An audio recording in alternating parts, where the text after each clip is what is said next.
નીચે પડી જતા તો તો હું તારા બાપમાં કારતૂસ ભરેલા છે.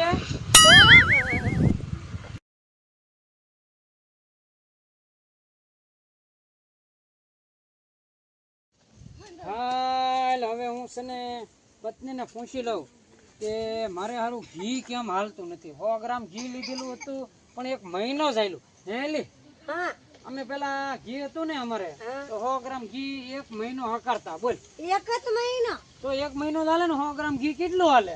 અમે તો 250 ઘી લઈને હા એક વરદી બરાબર. તો ઈ ગાંડી કેવી રીતે 1 વરહ હાલે?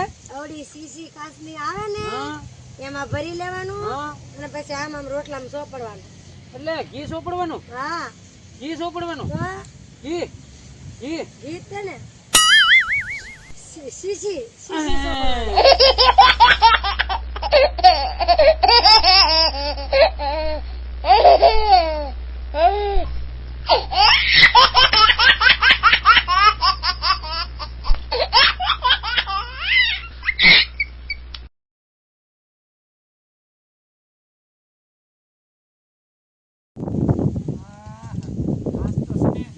પૈસા ખૂટી ગયા છે મારી પાસે. પૈસા ખિસ્સામાં નથી પણ પૈસા બાયું રાખે છે.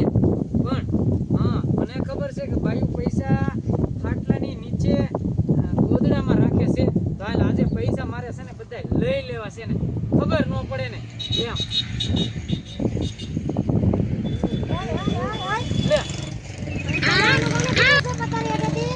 પણ પૈસા મારા વાપરવા જોવે છે. કેમ સમજો પૈસા હું મહેનત કરીને ન લાવતો હોત ને તો આ ઘર નો હોત.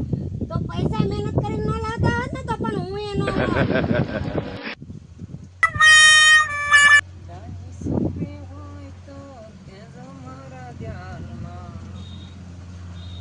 સાંભળો છો? હા હવે યાદ રાખજો દારૂ પીને આવશો ને હા તો પણ હું આપઘાત કરી નાખીશ. આપઘાત? હા હા પણ તું કાયમ એમ જ કહે છે કે દારૂ પીને આવી છે તો આપઘાત કરીશ. પણ તું આપઘાત તો કરતી નથી. આપઘાત કરે તો હું દારૂ છોડું ને.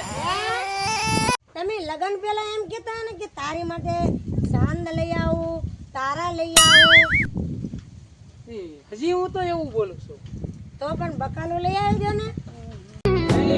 હા હમણાં છો તું? હા પણ આમ બોલ તો રેડે હું પાડો છો. મારે હવે છે ને ઋષિભાઈની દુકાનેથી કાંઈ સામાનની ખરીદી કરવાની નથી. આંખોમાં ધૂળ નાખીને